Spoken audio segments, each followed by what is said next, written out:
கர்த்தருடைய நாமத்திற்கு ஸ்தோத்திரம். ஒவ்வொரு நாளும் கேட்பதன் மூலம் ஒரு வருடத்தில் பைபிள் வாசிப்பை முடிக்க இந்த சேனல் உதவுகிறது.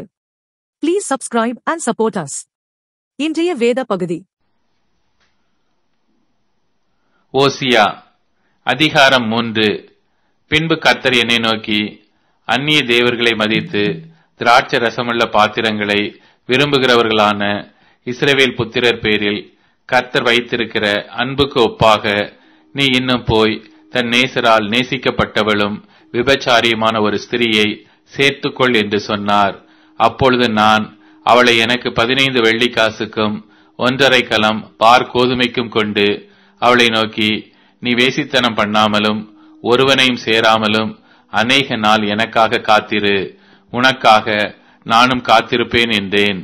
இஸ்ரவேல் புத்திரர் அநேக நாள் ராஜா இல்லாமலும் அதிபதி இல்லாமலும் பலி இல்லாமலும் சிலை இல்லாமலும் ஏபோத் வஸ்திரம் இல்லாமலும் தேராபீம் இல்லாமலும் இருப்பார்கள். பின்பு இஸ்ரவேல் புத்திரர் திரும்பி தங்கள் தேவனாகிய கர்த்தரையும் தங்கள் ராஜாவாகிய தாவீதையும் தேடி கடைசி நாட்களில் கர்த்தரையும் அவருடைய தயவையும் நாடி அஞ்சிக்கையாய் வருவார்கள். ஓசியா அதிகாரம் 4. இஸ்ரவேல் புத்திரரே, கர்த்தருடைய வார்த்தையை கேளுங்கள். தேசத்து குடிகளோடே கர்த்தருக்கு வழக்கு இருக்கிறது. அதேனென்றால் தேசத்திலே உண்மையும் இல்லை, இரக்கமும் இல்லை, தேவனை பற்றி அறிவும் இல்லை. பொய் ஆணையிட்டு பொய் சொல்லி கொலை செய்து திருடி விபச்சாரம் பண்ணி மிஞ்சி மிஞ்சி போகிறார்கள். இரத்த பழிகளோடே இரத்த பழிகள் சேருகிறது. இது நிமித்தம் தேசம் புலம்பும். அதில் குடியிருக்கிற அனைவரோடும் கூட மிருக ஜீவன்களும் ஆகாயத்து பறவைகளும் தொய்ந்து போகும். கடலின் மச்சங்களும் வாரிக்கொள்ளப்படும். ஆகிலும் ஒருவனும் நியாயத்தை காண்பிக்கவும் ஒருவனும் அவர்களை கடிந்து கொள்ளவும் கூடாது. உன் ஜனங்கள் ஆசாரியனோடு வழக்காடுகிறவர்களைப் போல இருக்கிறார்கள். ஆகையால் நீ பகலிலே இடறி விழுவாய், இரவிலே உன்னோடே கூட தீர்க்கதரிசியும் இடறி விழுவான். உன் தாயை நான் சங்காரம் பண்ணுவேன். என் ஜனங்கள் அறிவில்லாமையினால் சங்காரமாகிறார்கள். நீ அறிவை வெறுத்தாய், ஆகையால் நீ என் ஆசாரியனாய் இராதபடிக்கு நானும் உன்னை வெறுத்து விடுவேன். நீ உன் தேவனுடைய வேதத்தை மறந்தாய், ஆகையால் நானும் உன் பிள்ளைகளை மறந்து விடுவேன். அவர்கள் எவ்வளவாய் பெருகினார்களோ அவ்வளவாய் எனக்கு விரோதமாய் பாவம் செய்தார்கள். அவர்களுடைய மகிமையை இலைச்சையாக மாறப்பண்ணுவேன். அவர்கள் என் ஜனத்தின் பாவத்தை தின்று அவர்களுடைய அக்கிரமத்தின் பேரில் பசி தாகமாயிருக்கிறார்கள். ஆதலால் ஜனங்களுக்கு எப்படியோ ஆசாரியனுக்கும் அப்படியே. அவர்கள் வழிகளின்படி நான் அவர்களை விசாரித்து அவர்கள் கிரியைகளின்படி அவர்களுக்கு பலனளிப்பேன். அவர்கள் கர்த்தரை மதியாமல் இருக்கிறபடியினால் அவர்கள் தின்றாலும் திருப்தி அடையாதிருப்பார்கள். அவர்கள் வேசித்தனம் பண்ணினாலும் பலுகாதிருப்பார்கள். வேசித்தனமும் திராட்சை ரசமும் மது பானமும் இருதயத்தை மயக்கும். என் ஜனங்கள் கட்டையின் இடத்தில் ஆலோசனை கேட்கிறார்கள். அவர்களுடைய கோல் அவர்களுக்கு செய்தியை அறிவிக்கும் என்றிருக்கிறார்கள். வேசித்தன ஆவி அவர்களை வழி தப்பி திரிய பண்ணிற்று. அவர்கள் தங்கள் தேவனுக்கு கீழ்ப்பட்டிராமல் சோர மார்க்கம் போனார்கள். அவர்கள் மலையுச்சியில் பலியிட்டு மேடுகளிலே கர்வாலி மரங்களின் கீழும் புன்னை மரங்களின் கீழும் அரச மரங்களின் கீழும் அவைகளின் நிழல் நல்லதென்று தூபம் காட்டுகிறார்கள். இது நிமித்தம் உங்கள் குமாரத்திகள் வேசித்தனமும் உங்கள் மருமக்கள்மார் விபச்சாரமும் செய்கிறார்கள். உங்கள் குமாரத்திகள் வேசித்தனம் செய்கிறது நிமித்தமும் உங்கள் மருமக்கள்மார் விபச்சாரம் செய்கிறது நிமித்தமும் நான் அவர்களை தண்டியாமல் இருப்பேனோ? அவர்கள் விலகி வேசிகளோட கூட போய் தாசிகளோட பலியிடுகிறார்கள். உணர்வில்லாத ஜனங்கள் அதனால் சிக்குண்டு விழுவார்கள். இஸ்ரவேலே, நீ சோரம் போனாலும் யூதாவாகிலும் அந்த பாவத்துக்குள்ளாதிருப்பதாக. கில்காலுக்கு வராமலும் பெத்தாவேனுக்கு போகாமலும் கர்த்தருடைய ஜீவன் ஆணை என்று ஆணையிடாமலும் இருப்பீர்களாக. இஸ்ரவேல் அடங்காத கிடாரியைப் போல் அடங்காதிருக்கிறது. இப்போது கர்த்தர் அவர்களை விஸ்தாரமான வெளியிலே ஆட்டுக்குட்டியைப் போல் மேய்ந்து அலைய பண்ணுவார். எப்பிராயிம் விக்கிரகங்களோடு இணைந்திருக்கிறான், அவனை போகவிடு. அவர்களுடைய மது பானம் புளித்தது. அவர்கள் எப்போதும் சோரம் போகிறார்கள். அவருடைய அதிபதிகள் தாருங்கள் என்று இலைச்சையானதை நாடுகிறார்கள். காற்று அவர்களை தன் செட்டைகளில் இறுகப் பிடிக்கும். அவர்கள் தங்கள் பலிகளால் வெட்கப்படுவார்கள். ஓசியா அதிகாரம் 5. ஆசாரியர்களே, இதை கேளுங்கள். இஸ்ரவேல் வம்சத்தாரே, கவனியுங்கள். ராஜாவின் வீட்டாரே, செவி கொடுங்கள். இந்த நியாய விசாரிப்பு உங்கள் மேல் செல்லும். நீங்கள் மிஸ்பாவில் கண்ணியும் தாபோரின் மேல் விரிக்கப்பட்ட வலையுமானீர்கள். நெறி தவறினவர்கள் மிகுதியும் வதை செய்கிறார்கள். அவர்கள் எல்லாரையும் நான் தண்டிப்பேன். எப்பிராயிமை நான் அறிவேன். இஸ்ரவேல் எனக்கு மறைவானதல்ல. எப்பிராயிமே, இப்போது நீ சோரம் போனாயே. இஸ்ரவேல் தீட்டுப்பட்டதே. அவர்கள் தங்கள் தேவனிடத்திற்கு திரும்புவதற்கு தங்கள் கிரியைகளை சீர்திருத்த மாட்டார்கள். வேசித்தன ஆவி அவர்கள் உள்ளத்தில் இருக்கிறது. கர்த்தரை அறியார்கள். இஸ்ரவேலின் அகந்தை அவர்கள் முகத்துக்கு முன்பாக சாட்சியிடுகிறது. ஆகையால் இஸ்ரவேலும் எப்பிராயீமும் தங்கள் அக்கிரமத்தினால் இடருண்டு விழுவார்கள். அவர்களோடே யூதாவும் இடருண்டு விழுவான். அவர்கள் கர்த்தரை தேடும்படி தங்கள் ஆடுகளோடும் தங்கள் மாடுகளோடும் போவார்கள். அவரை காண மாட்டார்கள். அவர் அவர்களை விட்டு விலகினார். கர்த்தருக்கு விரோதமாக துரோகம் பண்ணினார்கள். அந்நிய பிள்ளைகளை பெற்றார்கள். இப்போதும் 1 மாதத்துக்குள்ளாக அவர்கள் தங்கள் பங்குகளோட பட்சிக்கப்படுவார்கள். கிபியாவிலே எக்காலத்தையும் ராமாவிலே பூரியையும் ஊதுங்கள். பெத்தாவேனிலே கதறுங்கள். பென்யமீனே, உன்னை பின் தொடர்கிறார்கள். தண்டிப்பின் நாளிலே எப்பிராயிம் பாழாவான். நிச்சயமாய் வரப்போகிறதை இஸ்ரவேலின் கோத்திரங்களுக்குள்ளே அறிவிக்கிறேன். யூதாவின் பிரபுக்கள் எல்லைகளை ஒதுக்குகிறவர்களுக்கு ஒப்பானார்கள். அவர்கள் மேல் என் உக்கிர கோபத்தை தண்ணீரைப் போல ஊற்றுவேன். எப்பிராயிம் தகாத கற்பனையை மனதார பின்பற்றி போனபடியால் அவன் ஒடுங்குண்டு நியாய விசாரணையில் நொறுக்கப்பட்டு போகிறான். நான் எப்பிராயிமுக்கு பொட்டரிப்பை போலவும் யூதாவின் வீட்டுக்கு உளுப்பை போலவும் இருப்பேன். எப்பிராயிம் தன் வியாதியையும் யூதா தன் காயத்தையும் கண்டபோது எப்பிராயிம் அசிரியன் அண்டைக்கு போய் யாரேப் ராஜாவினிடத்தில் ஆள் அனுப்பினான். ஆனாலும் உங்களை குணமாக்கவும் உங்களில் இருக்கிற காயத்தை ஆற்றவும் அவனால் கூடாமற் போயிற்று. நான் எப்பிராயிமுக்கு சிங்கம் போலவும் யூதாவின் வம்சத்தாருக்கு பால சிங்கம் போலவும் இருப்பேன். நானே பீறி விட்டு போய்விடுவேன். தப்புவிப்பார் இல்லாமையால் எடுத்துக்கொண்டு போவேன். அவர்கள் தங்கள் குற்றங்களை உணர்ந்து என் முகத்தை தேடு மட்டும் நான் என் ஸ்தானத்துக்கு திரும்பி போய்விடுவேன். தங்கள் ஆபத்தில் என்னை கருத்தாய் தேடுவார்கள். 1 யோவான் அதிகாரம் 4. பிரியமானவர்களே, உலகத்தில் அநேகம் கள்ள தீர்க்கதரிசிகள் தோன்றியிருப்பதினால் நீங்கள் எல்லா ஆவிகளையும் நம்பாமல் அந்த ஆவிகள் தேவனால் உண்டானவைகளோ என்று சோதித்தறியுங்கள். தேவ ஆவியை நீங்கள் எதினாலே அறியலாம் என்றால், மாம்சத்தில் வந்த இயேசு கிறிஸ்துவை அறிக்கை பண்ணுகிற எந்த ஆவியும் தேவனால் உண்டாயிருக்கிறது. மாம்சத்தில் வந்த இயேசு கிறிஸ்துவை அறிக்கை பண்ணாத எந்த ஆவியும் தேவனால் உண்டானதல்ல. வருமென்று நீங்கள் கேள்விப்பட்ட அந்தி கிறிஸ்துனுடைய ஆவி அதுவே. அது இப்பொழுதும் உலகத்தில் இருக்கிறது. பிள்ளைகளே, நீங்கள் தேவனால் உண்டாயிருந்து அவர்களை ஜெயித்தீர்கள். ஏனெனில் உலகத்தில் இருக்கிறவனிலும் உங்களில் இருக்கிறவர் பெரியவர். அவர்கள் உலகத்துக்குரியவர்கள். ஆகையால் உலகத்துக்குரியவைகளை பேசுகிறார்கள். உலகமும் அவர்களுக்கு செவி கொடுக்கும். நாங்கள் தேவனால் உண்டானவர்கள். தேவனை அறிந்தவன் எங்களுக்கு செவி கொடுக்கிறான். தேவனால் உண்டாயிராதவன் எங்களுக்கு செவி கொடுக்கிறதில்லை. இதனாலே சத்திய ஆவி இன்னதென்றும் வஞ்சக ஆவி இன்னதென்றும் அறிந்திருக்கிறோம். பிரியமானவர்களே, ஒருவரில் ஒருவர் அன்பாயிருக்க கடவோம். ஏனெனில் அன்பு தேவனால் உண்டாயிருக்கிறது. அன்புள்ள எவனும் தேவனால் பிறந்து அவரை அறிந்திருக்கிறான். அன்பில்லாதவன் தேவனை அறியான். தேவன் அன்பாகவே இருக்கிறார். தம்முடைய ஒரே பேரான குமாரனாலே நாம் பிழைக்கும்படிக்கு தேவன் அவரை இவ்வுலகத்திலே அனுப்பினதினால் தேவன் நம்மேல் வைத்த அன்பு வெளிப்பட்டது.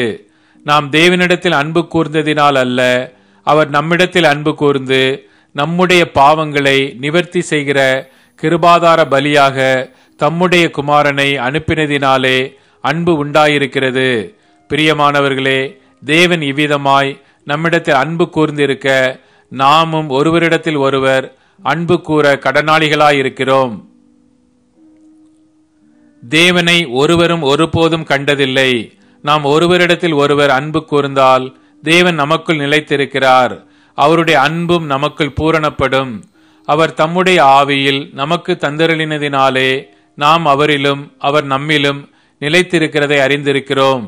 பிதாவானவர் குமாரனை உலக இரட்சகராக அனுப்பினார் என்று நாங்கள் கண்டு சாட்சியிடுகிறோம். இயேசுவானவர் தேவனுடைய குமாரன் என்று அறிக்கை பண்ணுகிறவன் எவனோ அவனில் தேவன் நிலைத்திருக்கிறார், அவனும் தேவனில் நிலைத்திருக்கிறான். தேவன் நம்மேல் வைத்திருக்கிற அன்பை நாம் அறிந்து விசுவாசித்திருக்கிறோம். தேவன் அன்பாகவே இருக்கிறார். அன்பில் நிலைத்திருக்கிறவன் தேவனில் நிலைத்திருக்கிறான், தேவனும் அவனில் நிலைத்திருக்கிறார். நியாய தீர்ப்பு நாளிலே நமக்கு தைரியம் உண்டாயிருக்கத்தக்கதாக அன்பு நம்மிடத்தில் பூரணப்படுகிறது. ஏனென்றால் அவர் இருக்கிற பிரகாரமாக நாமும் இவ்வுலகத்தில் இருக்கிறோம். அன்பிலே பயமில்லை. பூரண அன்பு பயத்தை புறம்பே தள்ளும். பயமானது வேதனையுள்ளது. பயப்படுகிறவன் அன்பில் பூரணப்பட்டவன் அல்ல. அவர் முந்தி நம்மிடத்தில் அன்பு கூர்ந்தபடியால் நாமும் அவரிடத்தில் அன்பு கூறுகிறோம். தேவனிடத்தில் அன்பு கூறுகிறேன் என்று ஒருவன் சொல்லியும் தன் சகோதரனை பகைத்தால் அவன் பொய்யன். தான் கண்ட சகோதரனிடத்தில் அன்பு கூறாமல் இருக்கிறவன் தான் காணாத தேவனிடத்தில் எப்படி அன்பு கூறுவான்? தேவனிடத்தில் அன்பு கூறுகிறவன் தன் சகோதரனிடத்திலும் அன்பு கூற வேண்டும் என்கிற இந்த கற்பனையை அவராலே பெற்றிருக்கிறோம். 1 யோவான் அதிகாரம் 5. இயேசுவானவரே கிறிஸ்து என்று விசுவாசிக்கிற எவனும் தேவனால் பிறந்திருக்கிறான். பிறப்பித்தவரிடத்தில் அன்பு கூறுகிற எவனும் அவரால் பிறப்பிக்கப்பட்டவனிடத்திலும் அன்பு கூறுகிறான். நாம் தேவனிடத்தில் அன்பு கூர்ந்து அவருடைய கற்பனைகளை கைக்கொள்ளும் போது தேவனுடைய பிள்ளைகளிடத்தில் அன்பு கூறுகிறோம் என்று அறிந்து கொள்ளுகிறோம். நாம் தேவனுடைய கற்பனைகளை கைக்கொள்வதே அவரிடத்தில் அன்பு கூறுவதாம். அவருடைய கற்பனைகள் பாரமானவைகளும் அல்ல. தேவனால் பிறப்பதெல்லாம் உலகத்தை ஜெயிக்கும். நம்முடைய விசுவாசமே உலகத்தை ஜெயிக்கிற ஜெயம். இயேசுவானவர் தேவனுடைய குமாரன் என்று விசுவாசிக்கிறவனே அன்றி உலகத்தை ஜெயிக்கிறவன் யார்? இயேசு கிறிஸ்துவாகிய இவரே ஜலத்தினாலும் இரத்தத்தினாலும் வந்தவர். ஜலத்தினாலே மாத்திரமல்ல, ஜலத்தினாலும் இரத்தத்தினாலும் வந்தவர். ஆவியானவர் சத்தியமாகையால் ஆவியானவரே சாட்சி கொடுக்கிறவர். பரலோகத்திலே சாட்சி இடுகிறவர்கள் மூவர், பிதா, வார்த்தை, பரிசுத்த ஆவி என்பவர்களே. இம்மூவரும் ஒன்றாயிருக்கிறார்கள். பூலோகத்திலே சாட்சி இடுகிறவைகள் 3, ஆவி, ஜலம், இரத்தம் என்பவைகளே. இம்மூன்றும் ஒருமைப்பட்டிருக்கிறது. நாம் மனுஷருடைய சாட்சியை ஏற்றுக்கொண்டால் அதை பார்க்கிலும் தேவனுடைய சாட்சி அதிகமாயிருக்கிறது. தேவன் தமது குமாரனை குறித்து கொடுத்த சாட்சி இதுவே. தேவனுடைய குமாரனிடத்தில் விசுவாசமாயிருக்கிறவன் அந்த சாட்சியை தனக்குள்ளே கொண்டிருக்கிறான். தேவனை விசுவாசியாதவனோ தேவன் தம்முடைய குமாரனை குறித்து கொடுத்த சாட்சியை விசுவாசியாததினால் அவரை பொய்யராக்குகிறான். தேவன் நமக்கு நித்திய ஜீவனை தந்திருக்கிறார்.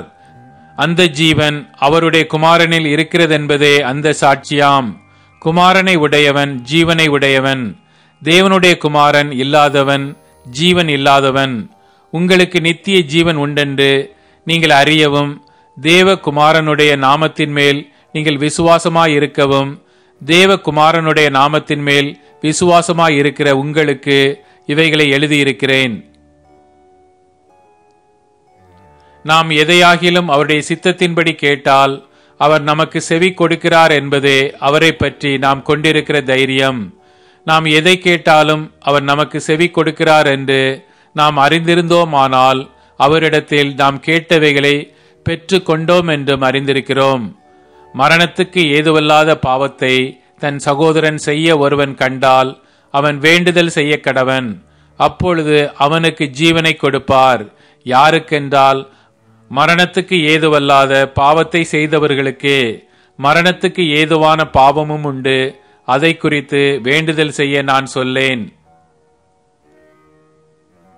அநீதி எல்லாம் பாவம்தான் என்றாலும் மரணத்துக்கு ஏதுவல்லாத பாவமும் உண்டு. தேவனால் பிறந்த எவனும் பாவம் செய்யான் என்று அறிந்திருக்கிறோம். தேவனால் பிறந்தவன் தன்னை காக்கிறான், பொல்லாங்கன் அவனை தொடான். நாம் தேவனால் உண்டாயிருக்கிறோம் என்றும் உலகம் முழுவதும் பொல்லாங்கனுக்குள் கிடக்கிறதென்றும் அறிந்திருக்கிறோம். அன்றியும் நாம் சத்தியம் உள்ளவரை அறிந்து கொள்வதற்கு தேவனுடைய குமாரன் வந்து நமக்கு புத்தியை தந்திருக்கிறார் என்றும் அறிவோம். அவருடைய குமாரனாகிய இயேசு கிறிஸ்து எண்ணப்பட்ட சத்தியம் உள்ளவருக்குள்ளும் இருக்கிறோம். இவரே மெய்யான தேவனும் நித்திய ஜீவனுமாயிருக்கிறார். பிள்ளைகளே, நீங்கள் விக்கிரகங்களுக்கு விலகி உங்களை காத்துக் கொள்வீர்களாக. ஆமேன். நீதிமொழிகள் அதிகாரம் 4. பிள்ளைகளே, நீங்கள் தகப்பன் போதகத்தை கேட்டு புத்தியை அடையும்படி கவனியுங்கள். நான் உங்களுக்கு நற்போதகத்தை தருகிறேன், என் உபதேசத்தை விடாதிருங்கள். நான் என் தகப்பனுக்கு பிரியமான குமாரனும் என் தாய்க்கு மிகவும் அருமையான ஒரே பிள்ளையுமானவன். அவர் எனக்கு போதித்து சொன்னது, உன் இருதயம் என் வார்த்தைகளை காத்துக்கொள்ள கடவது. என் கட்டளைகளை கைக்கொள், அப்பொழுது பிழைப்பாய். ஞானத்தை சம்பாதி, புத்தியையும் சம்பாதி. என் வாயின் வார்த்தைகளை மறவாமலும் விட்டு விலகாமலும் இரு. அதை விடாதே, அது உன்னை தற்காக்கும். அதன் மேல் பிரியமாயிரு, அது உன்னை காத்துக்கொள்ளும். ஞானமே முக்கியம், ஞானத்தை சம்பாதி. எண்ணத்தை சம்பாதித்தாலும் புத்தியை சம்பாதித்துக்கொள். நீ அதை மேன்மைப்படுத்து, அது உன்னை மேன்மைப்படுத்தும். நீ அதை தழுவிக்கொண்டால் அது உன்னை கனம் பண்ணும். அது உன் தலைக்கு அலங்காரமான முடியை கொடுக்கும். அது மகிமையான கிரீடத்தை உனக்கு சூட்டும். என் மகனே கேள், என் வார்த்தைகளை ஏற்றுக்கொள், அப்பொழுது உன் ஆயுசின் வருஷங்கள் அதிகமாகும். ஞான மார்க்கத்தை நான் உனக்கு போதித்தேன், செவ்வையான பாதைகளிலே உன்னை நடத்தினேன். நீ அவைகளில் நடக்கும்போது உன் நடைகளுக்கு இடுக்கண் உண்டாவதில்லை. நீ அவைகளில் ஓடினாலும் இடரமாட்டாய். புத்திமதியை உறுதியாய் பற்றிக்கொள், அதை விட்டு விடாதே, அதை காத்துக்கொள், அதுவே உனக்கு ஜீவன். துன்மார்க்கருடைய பாதையில் பிரவேசியாதே, தீயோருடைய வழியில் நடவாதே. அதை வெறுத்துவிடு, அதன் வழியாய் போகாதே, அதை விட்டு விலகி கடந்து போ. பொல்லாப்பு செய்தாலொழிய அவர்களுக்கு நித்திரை வராது. அவர்கள் யாரையாகிலும் விழப்பண்ணாதிருந்தால் அவர்கள் தூக்கம் கலைந்து போம். அவர்கள் ஆகாமியத்தின் அப்பத்தை புசித்து கொடுமையின் ரசத்தை குடிக்கிறார்கள். நீதிமான்களுடைய பாதை நடுப்பகல் வரைக்கும் அதிகமாய் பிரகாசிக்கிற சூரிய பிரகாசம் போல் இருக்கும். துன்மார்க்கருடைய பாதையோ காரிருளை போல் இருக்கும். தாங்கள் இடறுவது இன்னதில் என்று அறியார்கள். என் மகனே, என் வார்த்தைகளை கவனி, என் வசனங்களுக்கு உன் செவியை சாய். அவைகள் உன் கண்களை விட்டு பிரியாதிருப்பதாக. அவைகளை உன் இருதயத்துக்குள்ளே காத்துக்கொள். அவைகளை கண்டுபிடிக்கிறவர்களுக்கு அவைகள் ஜீவனும் அவர்கள் உடலுக்கெல்லாம் ஆரோக்கியமுமாம். எல்லா காவலோடும் உன் இருதயத்தை காத்துக்கொள், அதனிடத்தினின்று ஜீவ ஊற்று புறப்படும். வாயின் தாறு மாறுகளை உன்னை விட்டகற்றி உதடுகளின் மாறுபாட்டை உனக்கு தூரப்படுத்து. உன் கண்கள் நேராய் நோக்க கடவது, உன் கண்ணிமைகள் உனக்கு முன்னே செவ்வையாய் பார்க்க கடவது. உன் கால் நடையை சீர்தூக்கிப்பார், உன் வழிகள் எல்லாம் நிலைவரப்பட்டிருப்பதாக. வலது புறமாவது இடது புறமாவது சாயாதே, உன் காலை தீமைக்கு விலக்குவாயாக. இப்போது டியூன், ஸ்பாட்டிஃபை, அமேசான் மியூசிக் மற்றும் யூடியூப் மியூசிக் ஆகியவற்றில் நமது பைபிள் 365 சேனல் கிடைக்கிறது. ஃபாலோ பண்ணுங்க.